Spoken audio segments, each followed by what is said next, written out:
Looks like I was able to do it, ma'am. Oh, you can. Okay. You hit the record already? All right. Thank you. Okay, so welcome to this afternoon's PME on the FY26 Colonel Reserve Command, I'm sorry, FY26 Lieutenant Colonel Promotion Board. I've got some slides that I want to share with you all, so let me just go find those. Go. Okay. Okay, so the board convened a board Quantico. The dates were 22 to 31 July, excuse me, January. Sorry, I made a mistake on that. And what I want to walk you through are three things. So the board composition, I'll go through that pretty quickly. Then I'll go through the process, and then I want to share with you some lessons learned. I'm going to take not more than 15 minutes to discuss my piece. And because it's such a small group, feel free to stop me in between. We can also wait until the very end to do questions, but because it's a small group, I want to offer that up to y'all. So the board composition, there's always for boards like this, one board president, and in this case, it's a general officer. And then there were 16 board members. Half were about half were colonels, half were lieutenant colonels, and about half were active and half were reserves. And by reserves, I mean there was representation from the selected Marine Corps Reserve as well as the active reserve. So the process. I actually stole this slide from Colonel Stona over at CLB 25 and just kind of rewickered it for the board that I attended. So during that the window in which I was there, the first couple of days were spent preparing the in-zone cases. The third day was in-zone preparation continued, and then we turned to the above zone review. The reason we did that in zone first and an above zone was so that we had a sense of what we were looking for from above zone by having looked at the in zone folks. So after the above zone review and the above zone Marines were pulled into the in zone, the above zone packages were then prepped. And then the fourth day was below zone review. And by this time, we had in our mind who were the exceptional folks to be able to pull in zone, because we will have already seen the in zone folks and the above zone folks. So the below zone Marines, their packages were reviewed, and as applicable, they were pulled in zone and prepped. So after all the packages were prepped, there were several days of briefs, and this by far took the longest time. And as individual briefers, we were given a rating system for each of the packages, 1 through 6. So 1 was, in our belief, show cause of why they should remain on the reserve, on the RASL, the reserve list. Number 2, a 2 vote would be not recommended for promotion. 3 is recommend with reservation. 4 is recommend. 5 is recommend with enthusiasm, and then 6 would be what you'd consider to be a water walker. So this is actually not the vote. It's just really a differentiation between all of the packages that you had as a briefer, just a way of differentiating between who you thought might be promoted and who might not be. So as an example, if you stuck by the book, maybe your cut line of who would get promoted and who would be at 4. But for others, maybe it might be at 5. So it really didn't matter. It's just a relative value that you assign. So once you go through all your packages and you assign a number, the last was a full day of voting, and this is where the tool that they use called the DBR. I can't remember what that is. A digital boardroom. What it does is it records all of your votes on everyone. And as an example, the first cut might be everyone who gets a unanimous vote of 4 and above across the board from all 17 members, they're already in. We have no need to even, discuss. And then the next round might be anyone who gets 15 yeses or 16 yeses and 1 no. And then, so you continuously are cutting and whittling down. And then it got down to a select few where you might rebrief them again if they're among your packages. And just so that people can get a sense again of who these people are, because they're at the line, whether they're going to make it or not. Okay. And then the very last day of the board, that's when we sign a board report that goes up the chain of command and say goodbye to everyone. So any questions on the process before I go forward? Yeah, ma'am, I have one real quick or two, maybe you'll go to this. Did you have like a certain amount of quotas of, like, as you did your numbering, could you do all sixes, all fives? I mean, I'm sure, at this level, people are Yeah. pretty good, but you could put everybody at 5 or a 6, or did they kind of weed themselves out? And my second question, was there anything that was like, and maybe you'll get to this, was there anything that was like, automatically kind of made you know, or things that dropped you to be from a 5 to a 4 or 4 to a 3? Yeah, so those are excellent questions. So the distribution of the packages are random. So in theory, you could get literally all water walkers that everyone would agree are all water walkers, or you could really get literally folks who are, definite not recommends, and everyone would agree with that. So you didn't have a quota. What you would do though is, so you might do maybe like the first 10 packages and you get a feel of what the Marines are like, and you might go back and recalibrate. And then that's where that process I was talking to you about. So you might do your own internal recalibration, but then you might do other recalibration as other board members start briefing their packages. Like, oh, I thought mine were water walkers, but there's someone who has, a Medal of Honor. Let me reassess my scores. Okay. And then the next question, I'm sorry, what was your next question again? Anything that was like a real big deal breaker that would drop you, like, I mean, PME complete probably is a big one, why PFT was the kind of flavor of the briefer, or was there things that were kind of like, hey, if you have this, that's going to be kind of you're going to be low? Yeah. So that actually dovetails in what I'll talk about in more detail about the slides, but I'll tell you one that is an absolute deal breaker. If you have 0 observed time in grade, so you're a major and you want to become a lieutenant colonel, but you have 0 observed fitness reports as a major, you will probably not get promoted, I would say. That's my opinion, right? Because does that not sound logical, right? So I think that's one. But let me go through the slides and we'll talk about other things that might cause a package to be looked at as being a risk for promotion. Okay. So lessons learned. So if you are the Marine who's looking to get promoted, you should write a letter. It is not required, but you should write a letter. Now this is different, and I caution you, on the enlisted side, they are told in their MAR admin not to write a letter because those boards are conducted differently. There's a lot of people who are being looked at, and a letter just gets in the way of kind of doing that in an efficient way. Okay, so not required, but highly encouraged a letter. The second is you should submit your RQS. Not required, highly recommended. And you should complete your PME and grade. So what that is command and staff for major, and warfighting, expedition warfighting school for captains. Okay. I'm sure though we have all met folks who haven't written a letter, they still got promoted, or they didn't write a letter and they didn't submit an RQS, still got promoted, or maybe any combination of, no letter, no RQS, perhaps no PME, and they still got promoted. Don't hang your head on that because you don't know who your competition is. Maybe for that particular group, no one was great. And so not submitting the letters, not submitting an RQS, and not being PME complete still made you competitive. You don't know who your competition is, and you will never know who your competition is. So let's think about this for a second here.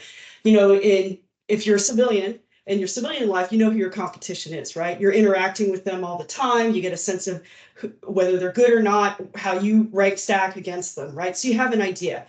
You will never know the full breadth of the population that you are competing against because they're everywhere. And someone could be a Medal of Honor winner in your group. You will never know. So don't go in there thinking that you're going to do well, because if you go in there with that kind of hubris, it will get you in trouble. So let's talk a little bit more about the letter. So why is the letter important? And I'm going to kind of dive deep on the letter piece of it because it is the biggest takeaway that I had sitting on that board. So a letter is important if you're in the IRR at the time that the board convenes. And let's say that you have some dated fitness scores. So you're in the IRR, you're not required to do a PFT, CFT, so you don't, okay? This is what one product that the board sees on you. This is the briefing guide, and it's like basically everything about you, okay? So what I pointed out here is, so what you can see are the rifle pistol scores, right? You'll see their PFT, CFT scores. You'll see all the MOSs that you might have. Here, all the different types of military schools you've attended, PME. And then let's not worry too much about this. And then on the right-hand side, I do have the briefing notes, so the outline, the things that the briefer is looking for in your package to be briefed out to the rest of the audience. And then up here at the top are the relative values from your fitness reports. So for the RS, what your scores were at processing, what they were cumulatively over time, and then for your reporting officer at processing and cumulatively over time. And just a note, yeah, and so after a while, when you see a lot of these, you get really good. Your eye knows exactly where to go to. And so for me personally, my eye will go to the left, you know, like, who is this? What's their billet? And I grade it out because this is actually someone's stuff.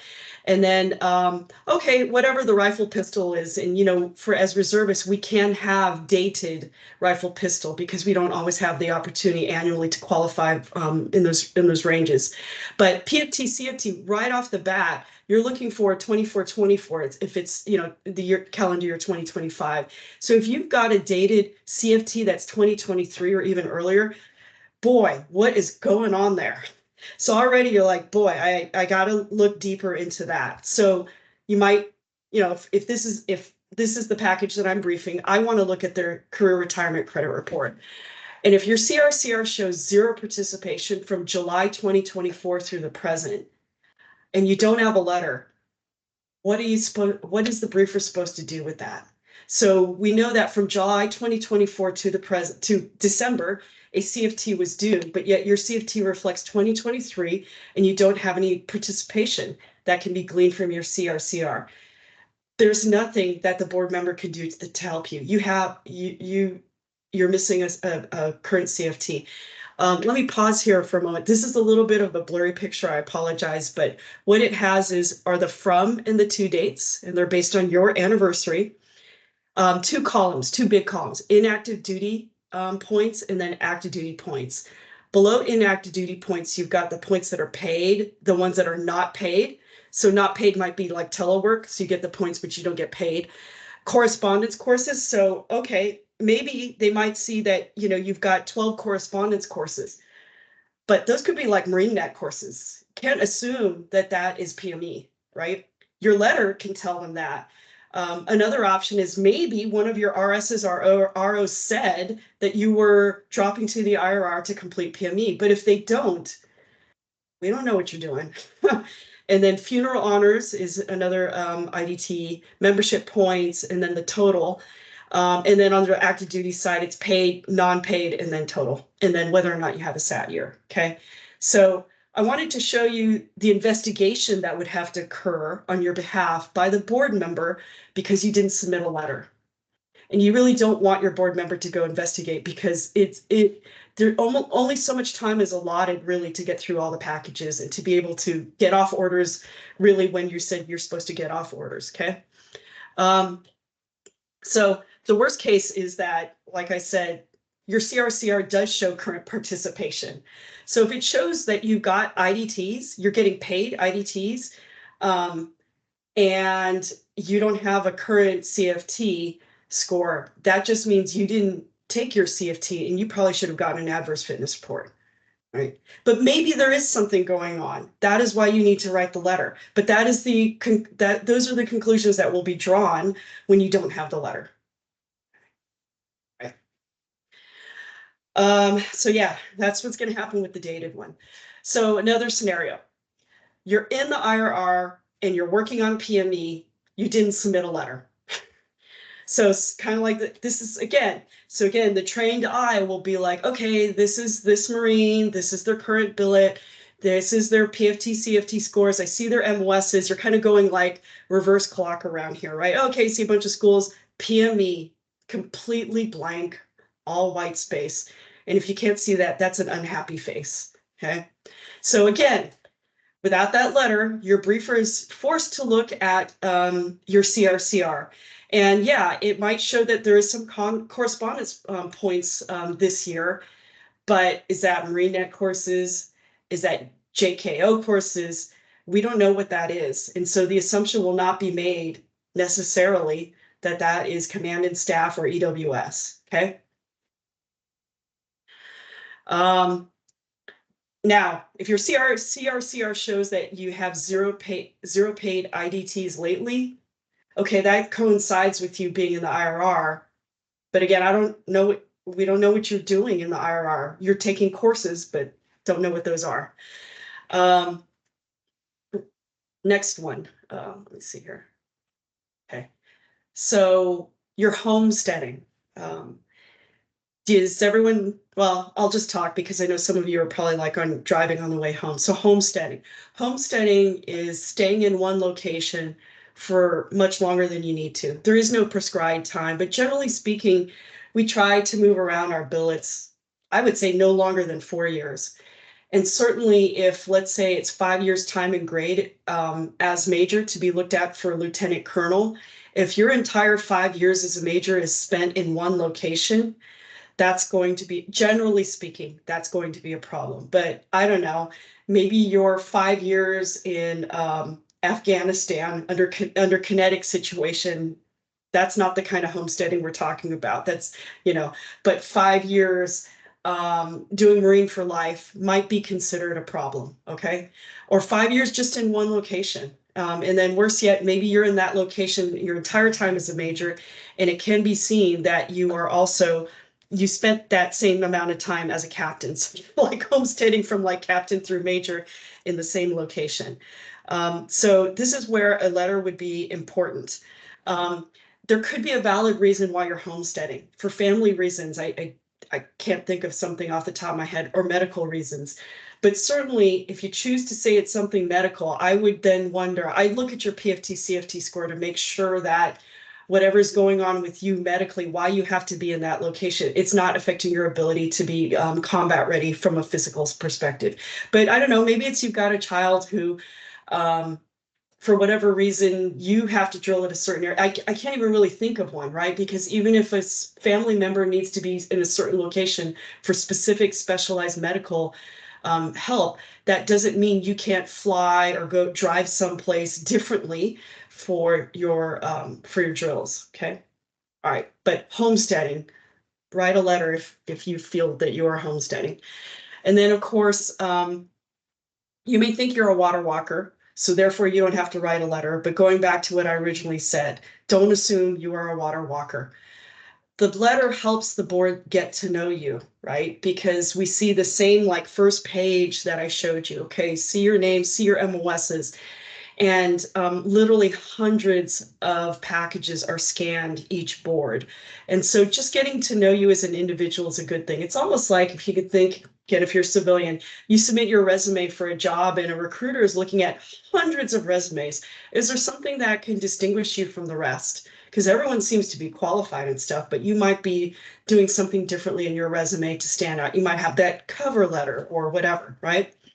If you, in writing this letter, you should be humble. Even if you feel you're a water walker, our culture is that we like humility. We like servant leadership, that kind of thing. So try to avoid, overstating how well qualified you are, okay?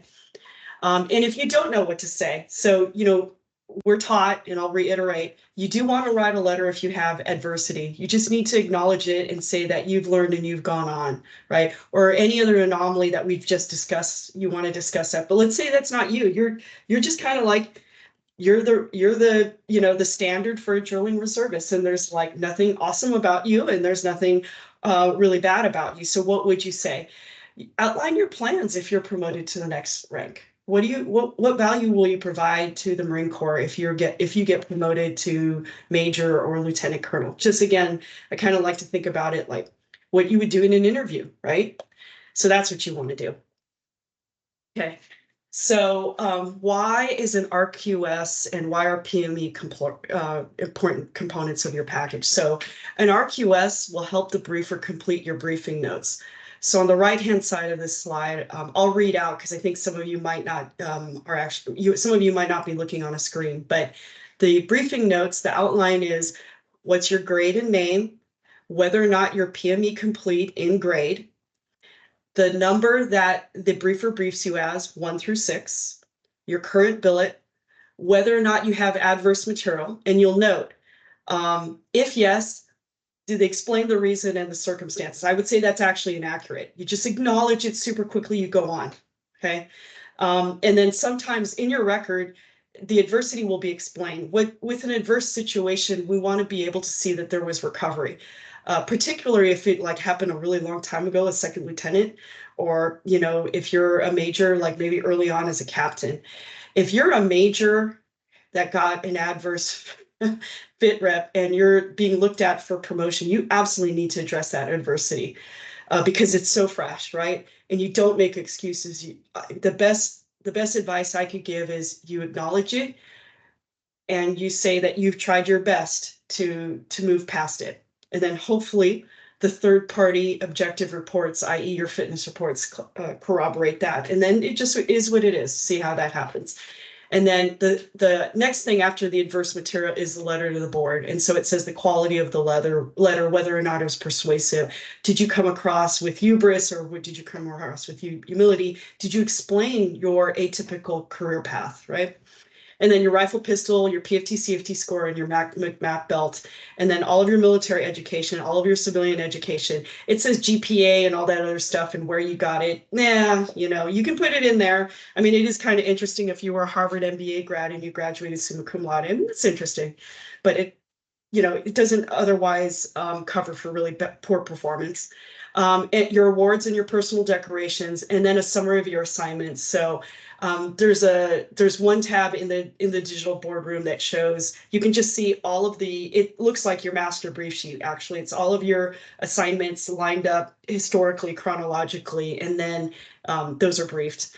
And then highlights and billet accomplishments. This is where the briefer will dig into your narratives to try to pull things that are interesting or try to see if there's a trend in lining up all these fitness reports. Is there some sort of trend that's emerging, like, yeah, this Marine is just consistently being pulled out for courage or for intelligence or whatever.